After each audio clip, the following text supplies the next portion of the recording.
AITAH for moving into the house I inherited, even though the lodger doesn't feel comfortable around men. When my grandmother passed away last year, I inherited her house, a modest 2-bedroom bungalow in a quiet neighborhood, the kind where people wave from their porches and gossip over garden fences. I hadn't planned on moving in so soon. The grief was still fresh, and the house was still filled with her presence, her teacups on the hooks, her lilac-scented hand lotion on the bathroom counter, and boxes of old photographs that I couldn't quite bring myself to open. But life, as it tends to do, nudged me toward decisions I wasn't ready to make. The house came with a lodger. Her name is Claire, a woman in her early 30s with a soft-spoken 6-year-old daughter, Ella.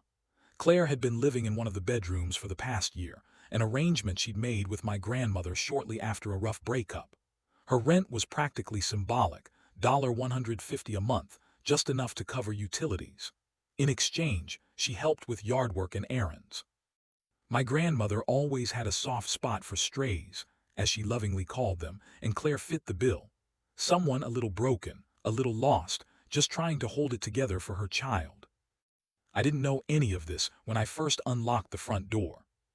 Claire wasn't home the day I moved in. I tried to give her a heads up, left a voicemail a week prior but never got a reply. So I arrived with a borrowed truck, a few suitcases, and a heavy heart. It felt strange stepping into the house not as a visitor but as the new owner. I slept in the guest room the first night, not ready to claim my grandmother's bedroom, not ready to go through her things. I figured I'd need time. A few days at least, maybe a few weeks. It didn't take long before the notes started. The first one was short. Please let me know when you're around. I'd prefer not to run into you. I thought it was odd, but maybe she was just shy. The next one was longer. She explained, through careful handwriting on a sticky note left on the fridge, that she didn't feel comfortable sharing the house with a man. Her ex had been abusive, and she and her daughter had finally started to feel safe living with my grandmother. A man moving in, a stranger no less, felt like a threat.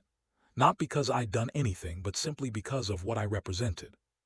I wrote back, a letter this time. I told her I was sorry she felt that way and that I didn't want her or her daughter to feel unsafe. But the reality was I couldn't just move out. The house had a mortgage, and the only way I could afford to keep it was by living in it. Renting a place elsewhere would mean doubling my expenses. Selling was out of the question too. If I moved in within the year, I could avoid a tax reassessment that would save me thousands. Besides, this was my grandmother's house. My family's history was layered in the wallpaper and floorboards. I wasn't ready to let go. Claire left another note. We'll move out. I don't want to, but I can't live like this. She said the only reason she could afford to live in this neighborhood, where the schools were good and Ella could finally make friends without being the new kid every year, was because of the special arrangement she'd had with my grandmother. If she left, she'd probably have to go back to her ex or move into a shelter. Neither option was safe or ideal, especially for her daughter. And so, in a tone that was more plea than demand, she asked me to move out instead. It was a gut punch. Not because I thought she was being malicious, but because I understood. I understood what it meant to feel unsafe, to crave stability. And I also understood what it meant to have the rug pulled out from under you, even unintentionally. The difference was, in this situation, I wasn't the one who could afford to walk away. There's a hypothetical option. I could rent the house out entirely to a female tenant and move into a tiny studio apartment somewhere across town. But I've crunched the numbers. A bedroom in this neighborhood won't cover the mortgage, and the shortfall isn't something I can absorb on my current salary. Not to mention, renting it out entirely would force me to clean out my grandmother's room, her photos, her life, faster than I'm emotionally ready to. So here we are, two people in one house, communicating through scribbled notes on the fridge and passive-aggressive silences.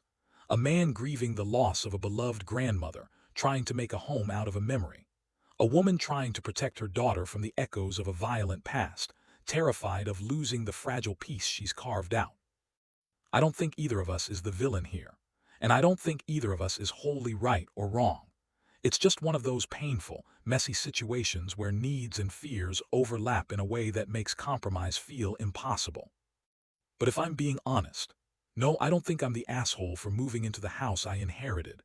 It's not a choice I made to spite her. It's not about gender or power or territory. It's about survival. Mine, hers, and maybe, somewhere down the line, finding a way to coexist, even just temporarily, in a house that's already held so much life and loss.